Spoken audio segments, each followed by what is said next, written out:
aren't you glad that there's at least God? Okay, we have God, and we don't need anyone else if you have Him. The offering plate's in the back, as you remember to give as the Lord leads there. Thank you for your faithfulness and keeping the doors open here. So we thank you for that. Well, to start off this morning, let me ask a meddling question. Let's step on toes before we even get started here. Maybe not step on them, but are you known as a peacemaker? Now, before you start answering that yourself, I probably should ask, do people that know you, would they say you're a peacemaker? Because you ask questions like, are you a peacemaker? Oh, yes, of course. Well, then, would everybody agree with you? When there is conflict or strife, are you the one that makes the effort to bring reconciliation, to resolve it, whatever we have to do so we can have peace between whoever's taking place here? Or are you better known as the one that responds with anger and holds grudges and expects the other people to make the first overture to apologize and fix it, and you're just going to sit and wait, and be critical? Or just play the silent game. You could be doing that too. When we've been wrong, sometimes it's hard to want to make peace. Because you've been hurt. Or angered at least. Okay, sometimes it's hard to want to make peace. But what would God have us do?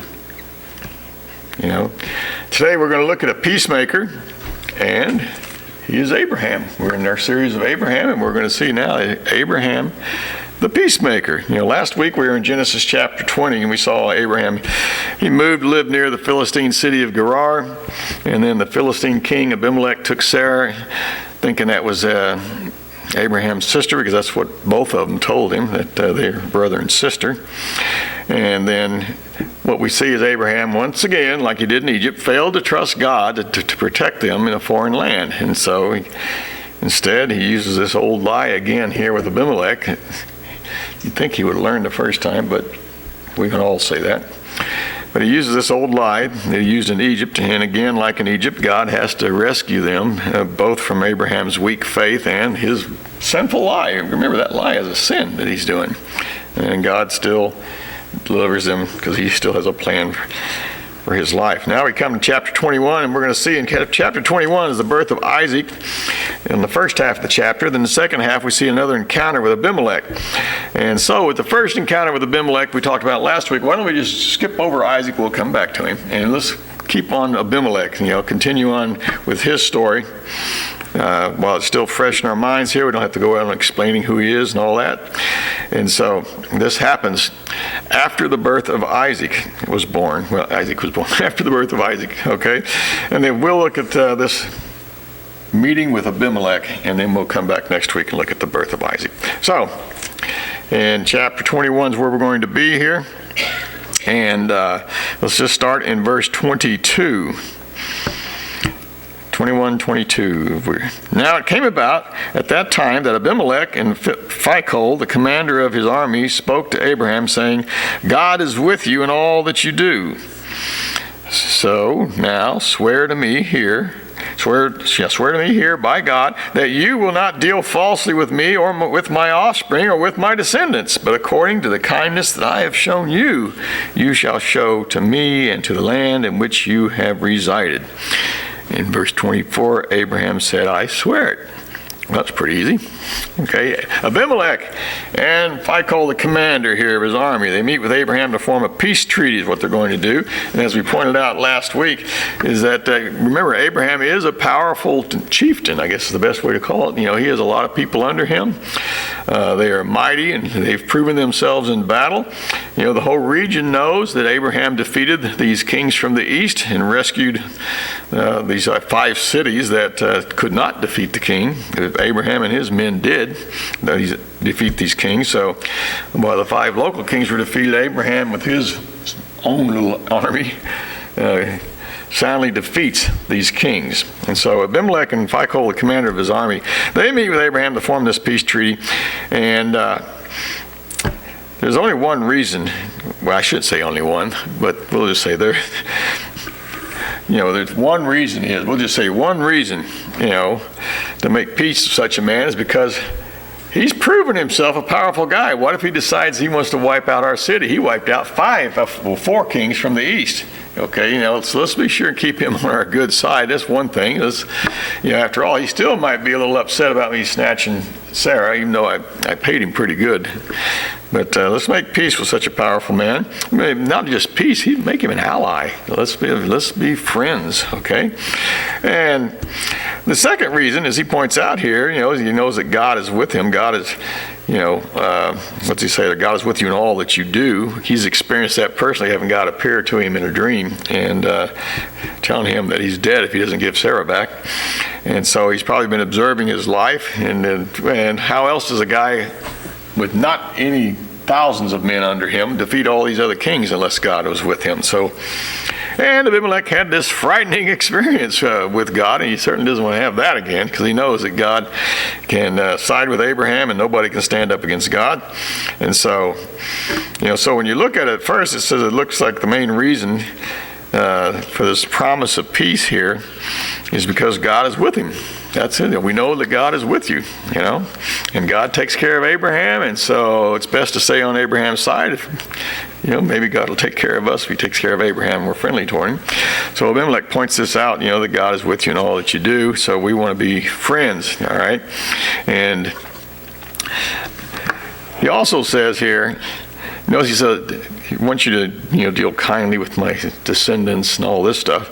But he reminds Abraham, I treated you kindly, right? And so treat us the same way. But notice in verse 23, okay, swear you will not deal falsely. I wonder why he would wonder about that. Because that's what got this whole mess going, is he lied about his Sarah being his wife and got threatened by God and everything else. Got terrified. You don't want God on us. Don't lie to us anymore, please. So swear that you won't lie to me or any of my, children or future descendants, however long you live, because he's going to live, people lived a long time back then. So, just don't lie, okay, like you did before. That's basically what he's saying there. Can we have this agreement that you'll be honest? That's in there too. So Abraham, now he hasn't got any conflict with Abimelech. So he probably doesn't want to review what happened with Sarah after making that remark about, promise you will, tell the truth and not deal falsely with us. And so he readily agrees to be at peace here. And so in this quick little passage we just read, this few verses here, we see that, here Abimelech and his commander of his army, they show up and to request that we can have a peaceful relationship. It was kind of awkward there when you had that time with Sarah here. Okay, we would like to have a peaceful relationship. So they want to have peace with you, even though these are pagans. But, how should a man of God reply to people that want to be at peace? Well, that should be a pretty easy answer, almost a rhetorical one, How should a Christian respond to such a request? Let's be at peace, even if they are total unbelievers and act whatever sinful way they are, but they want to be at peace with you. So how should you respond? Now, Romans 12:18 clearly tells us this should be part of our makeup. If possible, so far as it depends on you, be at peace with all people. Abraham's being at peace with Abimelech, but why not? Why would you turn down an offer to be at peace? Okay? Someone comes to you, wants to smooth things out. Maybe they hurt you, disappointed you, made you angry, but they want to smooth it out. Let's smooth it out. Be at peace. They're coming to you, that's pretty bold right there. I mean, do you always go to the people you have conflict with and ask to have peace? So they're coming to you. So that's a major step right there. But so the ball's in your court. So now it's up to you. Then be at peace. And you don't have to demand anything. Let's forgive and forget. Doesn't mean you'll trust them, but you forgive, not hold anything against them, and let's be at peace here. We can be at peace. And so, but Abimelech, he wants to be at peace with Abraham. Abraham has no problem agreeing to having peace with him, knows how quickly he agreed. He will, and part of this agreement is, and I agree, I won't lie to you anymore. That's in there too. That's a major part of that. Do not deal falsely. Okay, we will not, I won't do that to you anymore. I learned my lesson, don't lie. Okay, don't lie and be kind. Be nice toward those people, just as Abimelech was very nice toward Abraham and Sarah as he sent them off with all sorts of gifts. And so he already says, already ends with that Abraham agrees. Okay, he's already agreeing to this. And then, now that we're on the subject, though, not to disrupt our peace agreement or anything, but since we're on the subject here, I do have a little problem with some of your people here. And he brings that up in verse 25. For Abraham complained to Abimelech because of the well of water which the servants of Abimelech had seized.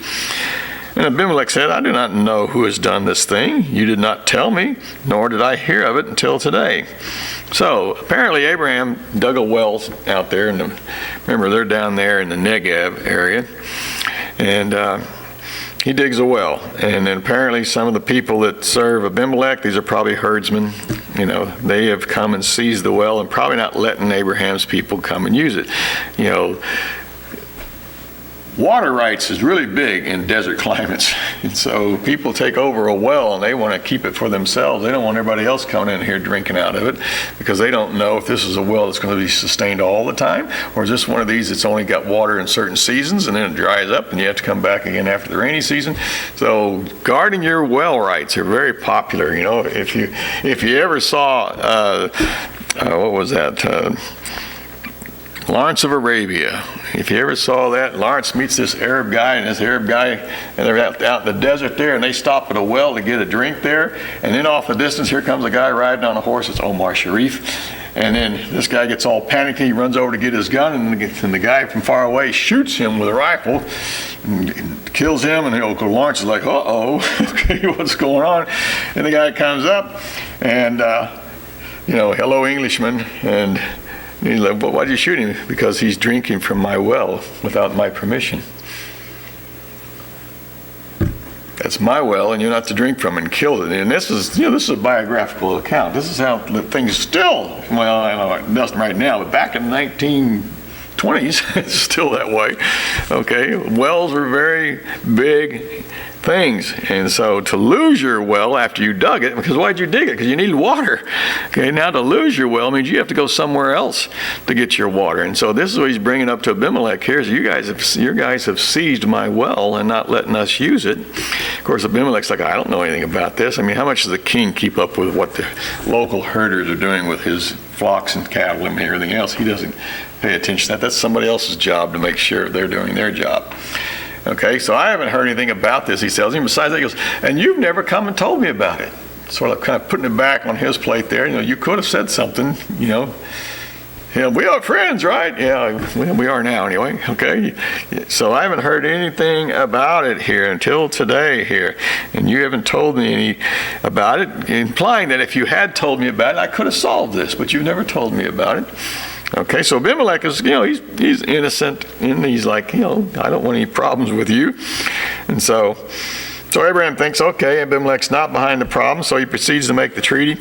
But in doing so, he also plans to smooth out this little problem he has here because he doesn't want that interfering with our peace, okay? And so if we move on here to verse 27, we see, so Abraham took sheep and oxen and gave them to Abimelech, and the two of them made a covenant. We'll just pause right there.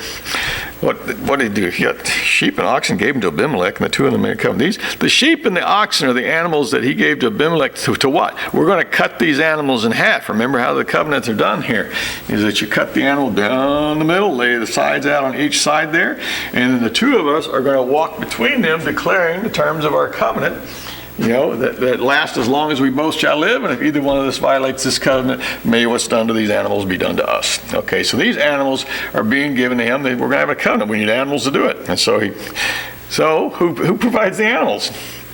Abraham does. He didn't say, I got my half, where's your half? He provides the animals to make peace, okay? A little bit of sacrifice on his part, but that's okay. Let's have peace. And so, okay, moving on, verse 28. But Abraham set 7 ewe lambs of the flock by themselves. Then Abimelech said to Abraham, what do these 7 ewe lambs mean, which you have set by themselves? And he said, "You shall take these 7 ewe lambs from my hand, so that it may be a witness for me that I dug this well." Okay, so they're going to make this covenant, verse 27, and I don't know if they've already walked through them, or he's looking over these 7 ewe lambs. I know we got the sacrifice animals. What are these over here for? What'd you bring these here for? He didn't know. That's why he asked the question. We didn't use those for our covenant, so why do you have them? And then Abraham lets him know, is that I'm giving them to you, so that may be a witness for me that I dug this well. Okay, I'm giving you this gift, and this gift will be a reminder to you that the well is mine. If it ever comes up, oh yeah, I got 7 ewe lambs from Abraham years ago. That well's his land and his well. It's nobody else's well. And so the sheep are there as a gift to him.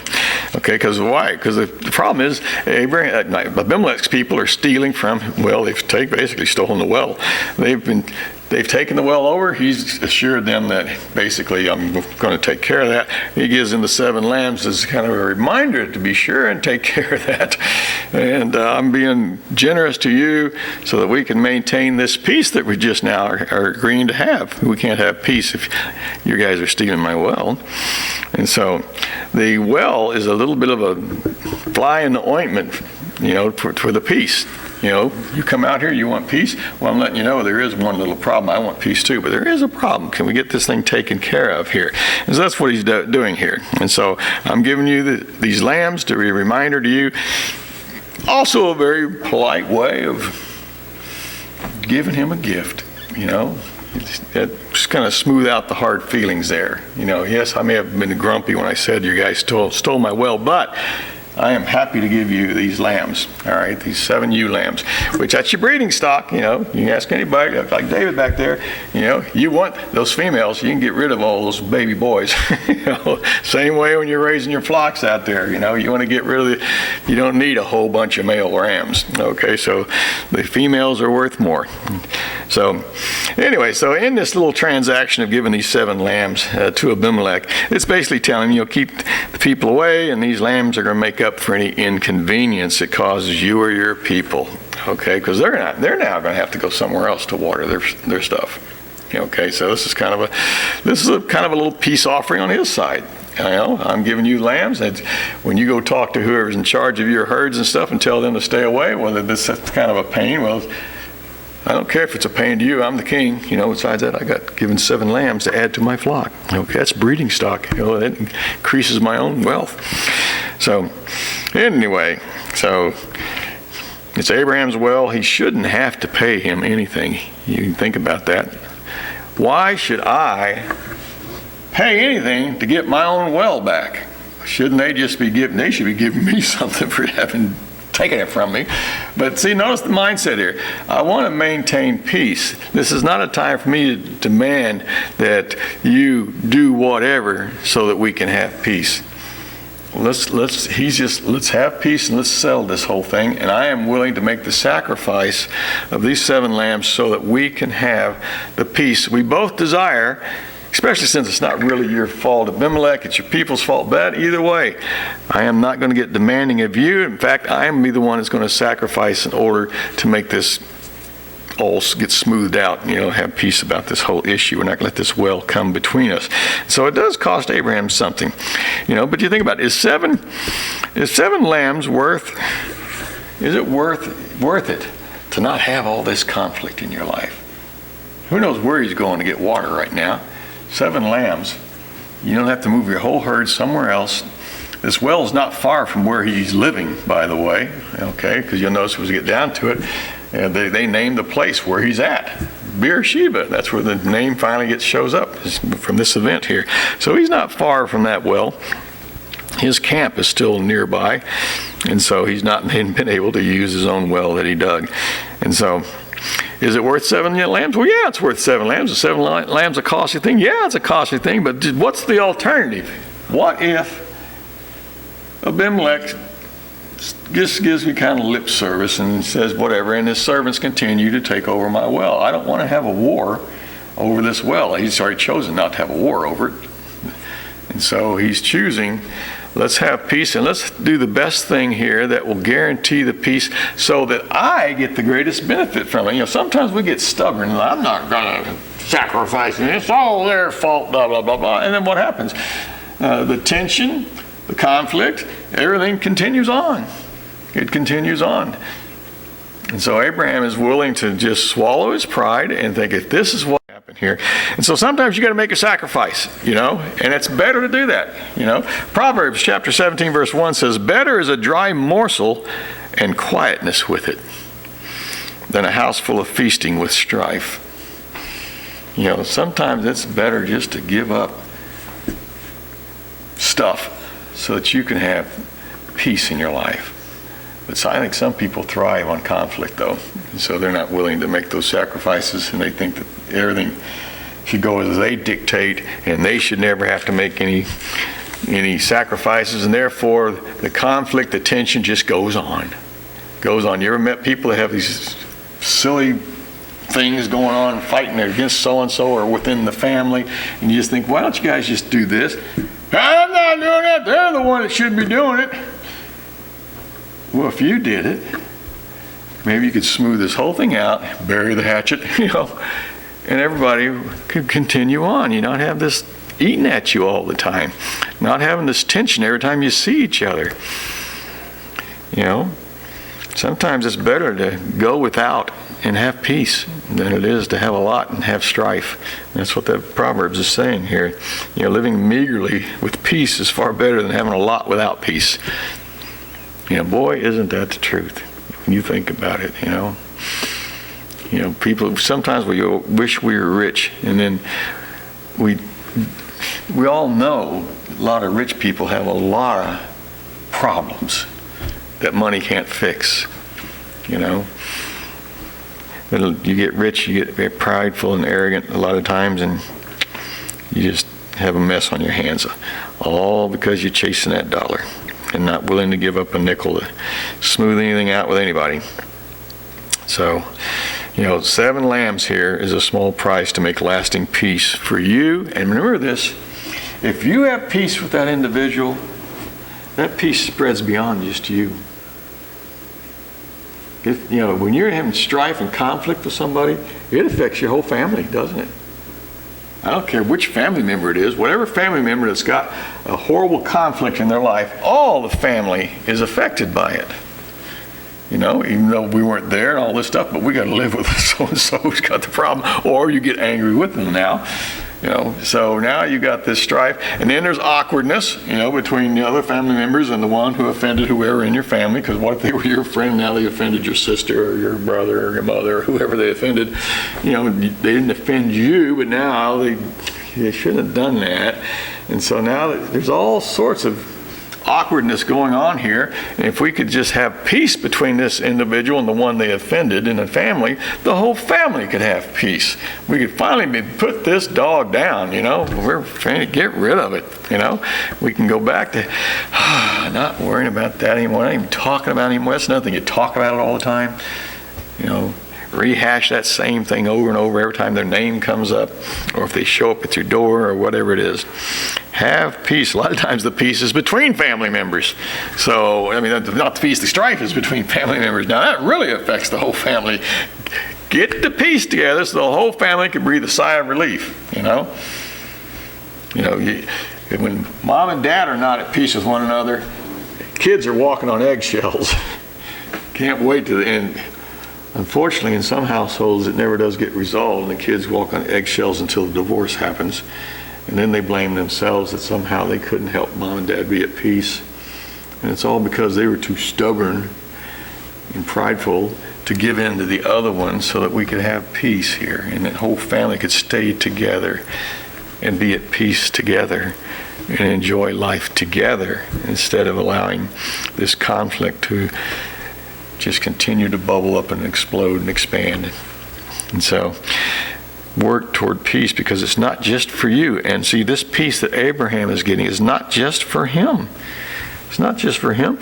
Remember, he's got all these people that work for him. His army, his He doesn't really have an army. All these guys work for him. He made it into an army.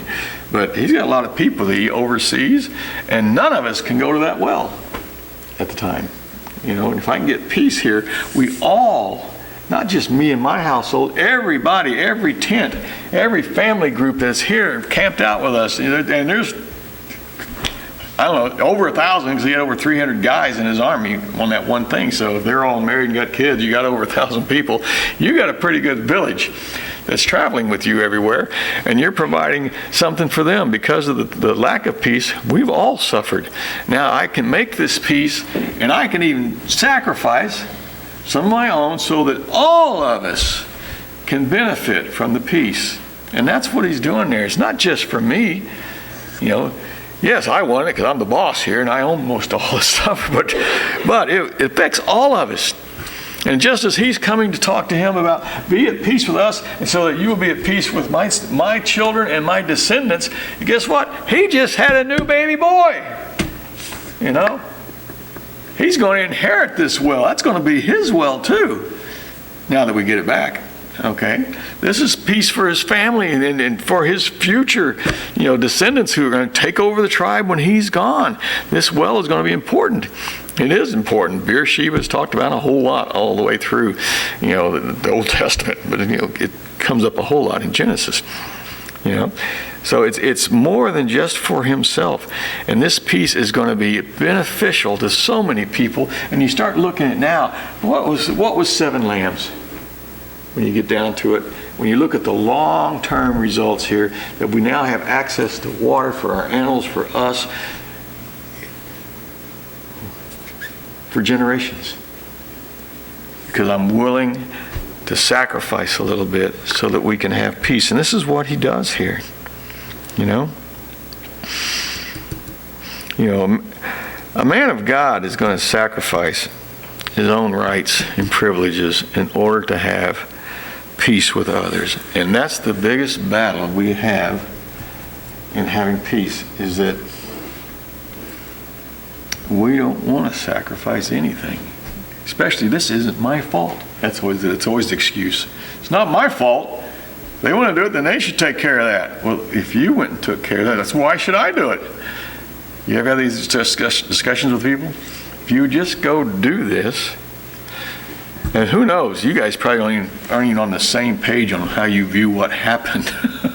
There's probably some misunderstanding in there, but it doesn't matter. It doesn't matter. Go make peace. Go make peace and quit clinging to your own rights and privileges, okay?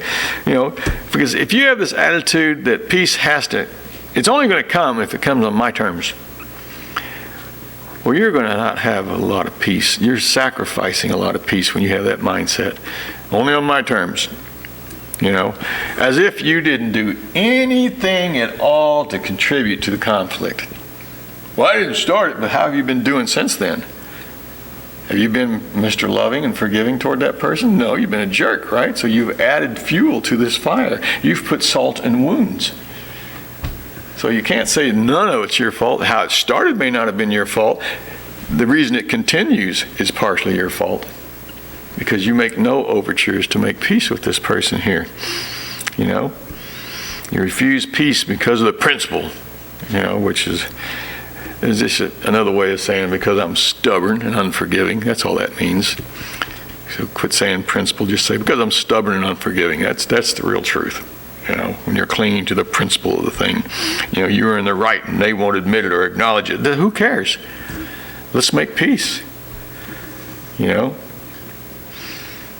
But when you cling to all this for the principle or because you're offended or you were in the right and all these other excuses that you can use here, basically there's just no forgiving and forgetting with you. They either pay up or forget it. We're never going to be at peace. And what a thing to decide to do. Let's never have peace with that individual. Let's never have peace with that family member. So that the rest of our lives, me and my family member are always butting heads. Because of something that happened. You've run into people like this. Something that happened, 25 years ago. And you are still like it happened yesterday. and you don't talk, you don't do anything. And the crazy thing is, and usually the company of that story is, before this happened, we were not just brother and sister, we were friends, or brother and brother. You know, there's always that thing, but then this happened and now we don't have anything to do with each other. Well, fix it. Go fix it. Go ask them. Go tell them, this is crazy. For all these years that we've been this way toward each other, I'm coming to ask you to forgive me for the bad way I've treated you all these years. And don't say even though you started it. Just say because I have not responded nice to you thing. I want to forget about the whole deal. I miss you. I miss the relationship we used to have. They may not be willing to make peace, but I bet you their jaw's going to drop. Because they're viewing you as one who doesn't want to have peace, and you're part of the problem now. Especially if they one time tried to say something and you started demanding this, that, and the other, and they walked away. So you got to make peace. You just can't demand stuff from people as a requirement before you'll make peace. It's not necessary. It's not necessary. For as long as it's up to you, be at peace with all men. Ball's in your court. Be at peace. What if Abraham acted like possibly you've done before or are currently doing with somebody? Refusing, wanting them to straighten it out, and you're not paying a nickel to straighten this stuff out.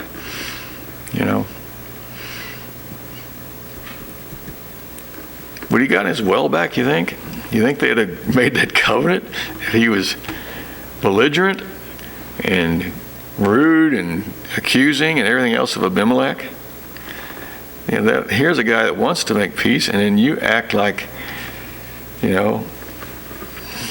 self-righteous, unforgiving, I don't want your peace unless you meet all these demands. Well, that's crazy. And you sacrifice what peace could give you. A lot of people, you ask them, what would you really like if I could just have peace in my life? For a day. I've had people say that, just for a day. You go and start making peace. It's not just for a day. And when you don't have peace, stress is on your life. And stress is not good for you. We all know that. It's just not good for you. Be at peace. And God would have you be at peace. Abraham did not demand anything. He voluntarily gave up stuff, whatever he needed to do, so that he could have the peace that would benefit himself and everybody that he's in contact, his whole settlement, everybody that works with him, that works for him, all these people. Everyone benefits from it, and his family benefits from it. And he voluntarily gave up something to ensure this peace, which will be a reminder always that he didn't have to do that. He gave 7. My people took it, and we weren't holding it hostage. We didn't ask him to pay 7 lambs to get it back, but he did it anyway. He gave us 7 lambs, not as payment, but as a reminder that we now both acknowledge that this is my well, and we're not going to have any conflict over it now, are we? And that's what took place here. And so, everyone's going to remember this peaceful exchange here we had. We made peace about how we're going to treat each other, and we included the well in there because I gave you those 7 lambs, and that we're also going to be at peace about the well, that the well is mine. And as a matter of fact, because the well is mine, he's going to name it, and the name is going to be also a reminder to anybody who comes along. Verse 31, therefore he, Abraham, called that place Beersheba, because there the two of them, Abimelech and Abraham, took an oath. So they made a covenant at Beersheba, and Abimelech and Phicol, the commander of his army, got up and returned to the land of the Philistines. Abraham planted a tamarisk tree at Beersheba, and there he called on the name of the Lord, the everlasting God, and Abraham resided in the land of the Philistines for many days. Okay, so therefore he called the place Beersheba. I'm going to guess he did this after the came to all this agreement, and he takes the lands, and he goes, thank you for taking those lands. We are now going to call this place Beersheba. In Abimelech's hearing, okay? So he calls the place Beersheba, and Beersheba can be translated either well of the oath, or the well of 7. It's one of those things, those words can be used either way, depending on how you want to translate it. But either way, it applies. Whichever way you think of it, apply it, you think, well, the seven, well, the oath. Okay, it's a reminder that we made a promise to each other, and he even gave 7 lambs to this thing. This is Beersheba, the well of the oath. Everybody, what oath? The oath between Abraham and Abimelech. The name would always bring up the fact this is Abraham's well. This is Abraham's well. And so this naming is doing that. It's kind of a guarantee here, an ongoing testament that, when it became a city, because Abraham's living there with his people, it becomes a settlement, and then it eventually turns into a town, and eventually it's a big city before it's all over with. Down the road it becomes a big city. Okay, from Dan to Beersheba, all the way up to King David's days. Beersheba is a city now. Okay, it's established right then that peaceful covenant between Abraham and Abimelech. Here's another thing right there. Look at the good thing that happened there. A whole city was started because of this agreement that they had there. It's an oasis type place. And so, anyway, apparently what we see is that this meeting they're having is not very far away from the well, because it wouldn't do any good to name this place Beersheba if it's not near the well they're talking about. So they're not far away from it, okay, of the well when they are meeting here.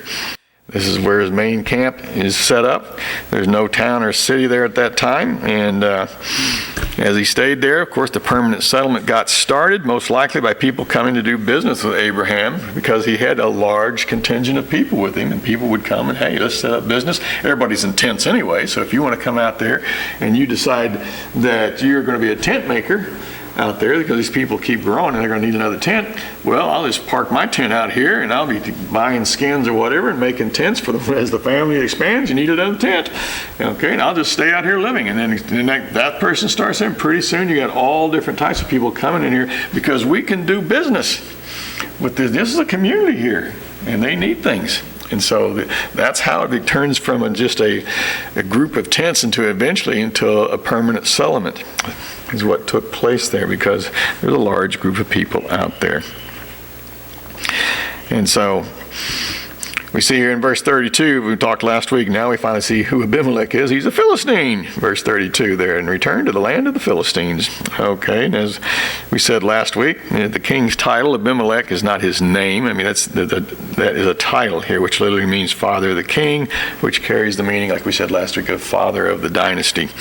And so, and some of the Bible scholars and stuff think Phicol is probably a title as well. It's not really a guy's name. It's a title. It's sort of like Secretary of Defense.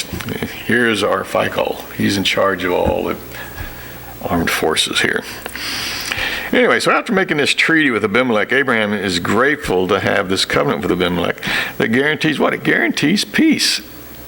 It guarantees peace with the nearest threat that we live next to, is these Philistines over here in this city nearby. So you've got a guarantee of peace between them.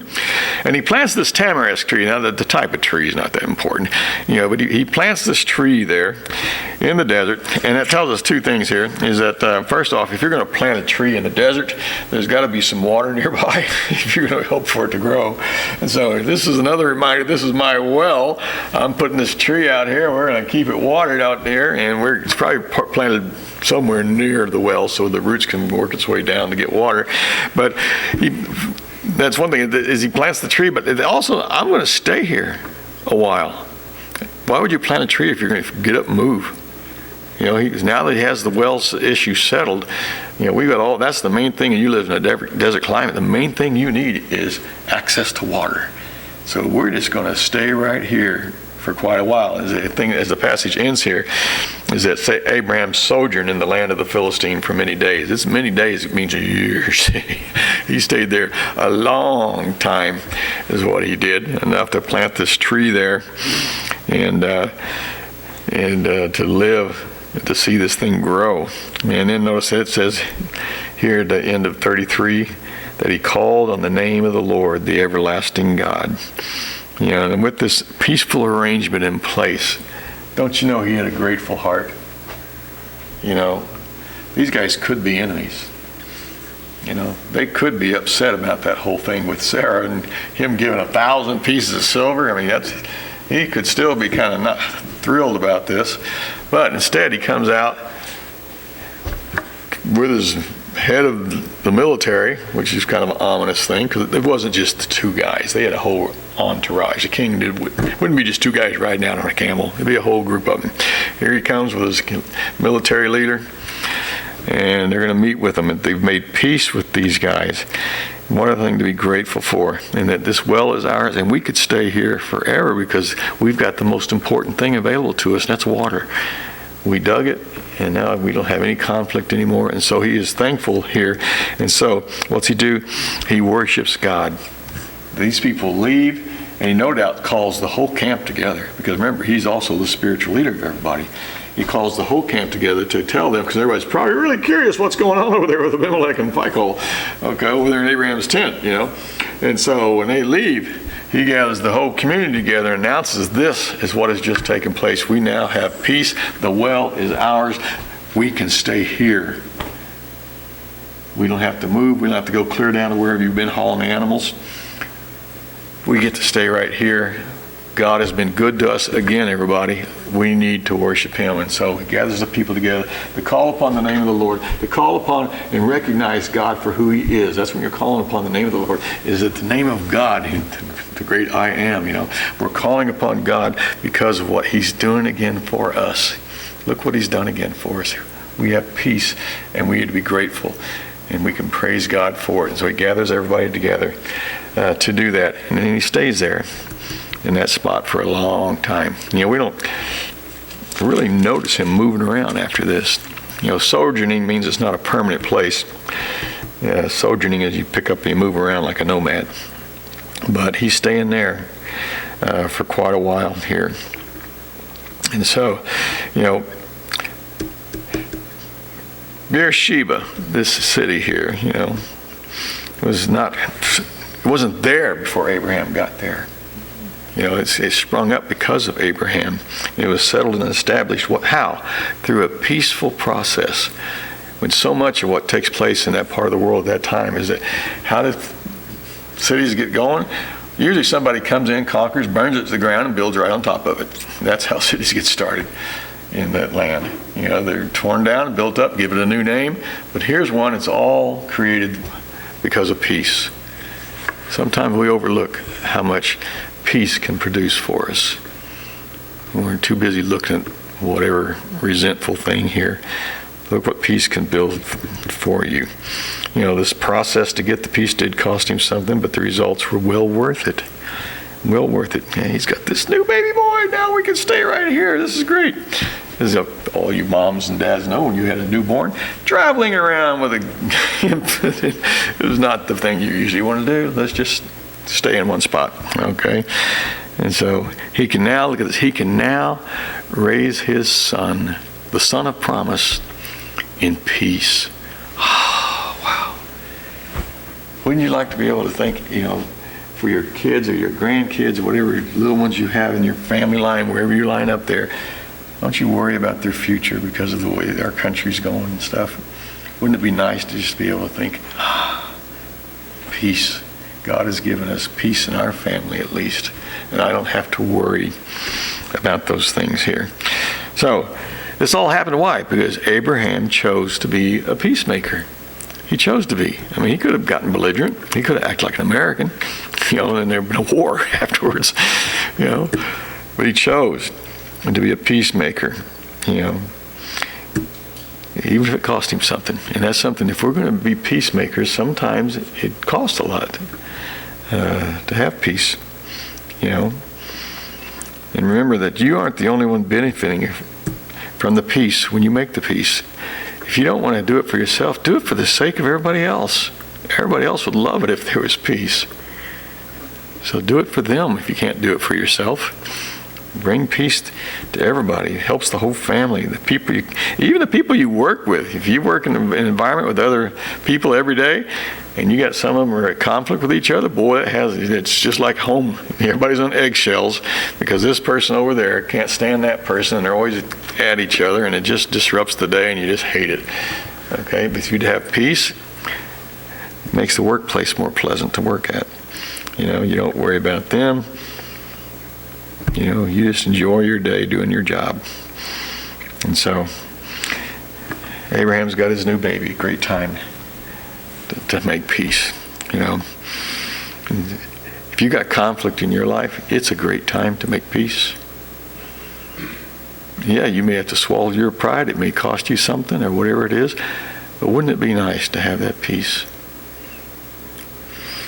Matthew chapter 5, verse 9, in the Sermon on the Mount, Jesus says, "Blessed are the peacemakers, for they will be called sons of God." And he's talking to a Middle Eastern culture where peace is not the norm. It still isn't the norm in the Middle East. That culture is just has always been one of strife and fighting. And that's the culture Jesus is addressing. Blessed are the peacemakers. Now, he's not looking at all the peacemakers in the crowd. He's looking out, trying to encourage them, be peacemakers, and then you will be called sons of God. People will see that is such a difference from the norm that you're a peacemaker, that people look at you and think, God must be with you. Because I can't do that. How can you be like that? And that's what you want to be. You want to be a peacemaker. When people see you as a peacemaker, they see that you represent the God of peace, the one that wants to bring peace to us through Jesus Christ. And look at you, a person of peace. Too often Christians are divisive and condemning and self-righteous and all sorts of negative things, to where the culture despises Christians because we're not nice. And we justify our condemnation of others rather than making peace with others. Doesn't mean you compromise godly standards, but you can be at peace with sinners. Do that. Be at peace. Be a peacemaker, even if it costs you something. And then once you have that peace, and you've probably experienced that somewhere before where you got reconciled with somebody. Wasn't that just wonderful to have this thing over and everything's okay again? Isn't that great? So if you've got conflict in your life, go make peace. And when you do it, guess what? You'll be saying, oh, isn't this great? I should have done this a long time ago. And everybody around you goes, finally at last, thank you. Okay, answered prayer, some of them will be saying. Lord, please help these two get along. Be at peace with each other. Do that. Follow the example of Abraham. Sacrifice a little. Make peace, not just for yourself, but for the sake of everybody else that's around you. Well, let's pray, shall we? Father, we thank you that you are a God of peace, and that the whole purpose of salvation is to make peace with us who are your enemies, to reconcile us who are opposed to you, who offended you, to make peace through Jesus Christ. And we see the idea of peace, to practice peace as an example in Abraham is something we should seek to do also. Help us to be willing to do that. Help us to submit to your word. It says that we should be peacemakers. As far as it is up to us, be at peace with all men. Be at peace with all family members. Be at peace with all neighbors and all co-workers. Be at peace. May we humble ourselves before you, Lord, and give us the courage to go and do that, so that we can be in awe of how you work through the process, so that we can have peace in our lives. That's the true peace that surpasses all understanding, is when we get peace with somebody that was so at odds with us. So we thank you, God, that you're there to help us with this. And may we seek to clear up the areas in our own lives right now that don't have peace. May we do that today, this week. In Christ's name I pray. Amen.